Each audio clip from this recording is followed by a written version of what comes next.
Hello and welcome back to the channel. Well, this is the mystery figure I promised in the last review, and I think we'll come in close on him first, and that is Gollum, also known as Smeagol, one of the river hobbits. And I finally picked him up alongside Henry Cavill, as I said on the last review. A couple of months ago I saw him for $5.99. I think he was around a tenner, and then I didn't get him, and he came back the other day along with Henry Cavill, and he was actually $4.99. And it's not so much the articulation I bought him for, it's the look. I think that's not a bad figure for that price, and I think he seems to scale up well with Bilbo Baggins there, which I reviewed a few months back and was gifted to me by a fellow friend and collector. Check out Miggett's collection and subscribe. So that's Frodo there, who was played by Martin Freeman, I believe. I'm a big fan of his.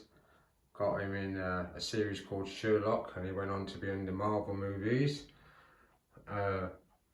But with Lord of the Rings, I have a huge DVD collection. Just about anything fantasy, sci-fi, whatever horror, I've got it.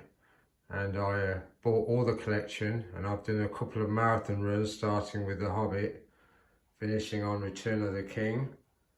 That was a long one. I did that during lockdown.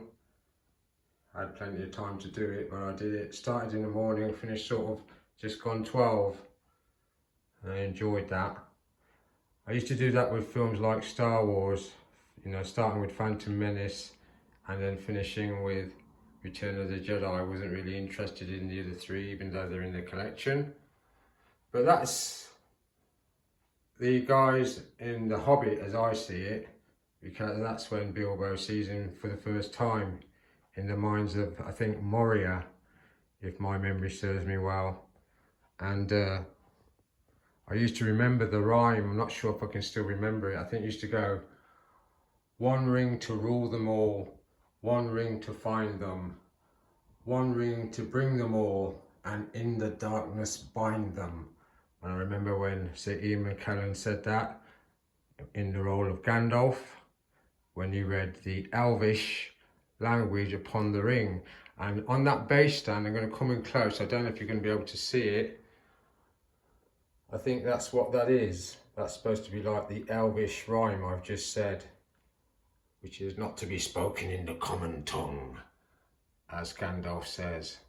But with this figure, I'm just going to review it. I'm going to do a couple of poses just to sort of show you what he does do, but he's not that poseable. He's a bendy figure. I remember bendy figures I had as a kid. I had a Spider-Man bendy figure, but if you overbend them, obviously the wire inside the body breaks and it's a bit useless. But he bends at the elbow and at the knees and round the ankle. But that's about it really. But it's the look I like, the look of those two together. So basically, he's just there merely for display purposes, not posing purposes. I mean, Bilbo's quite articulate, but not him. But they look great just like this, and I know exactly where they're going to go. So I'll try a couple of poses and see what that looks like. All my camera's shaking. Well, I've given it a go. Not sure if I like the pose, but what I've tried to do is have Bilbo sort of touching him on the head, as if to show some sympathy or mercy, not to judge him by the way he looks. And I've changed the position of the torch. That torch was off another figure, my mutant leader, and I've secured a sword in the scabbard, I think that's the name of it, where you put your sword, and had him touching the head of Gollum. Now with Gollum there, he comes with that fish, because you know he does eat fish in the films. He eats them raw, he smashes their heads in on the rocks and then he eats them.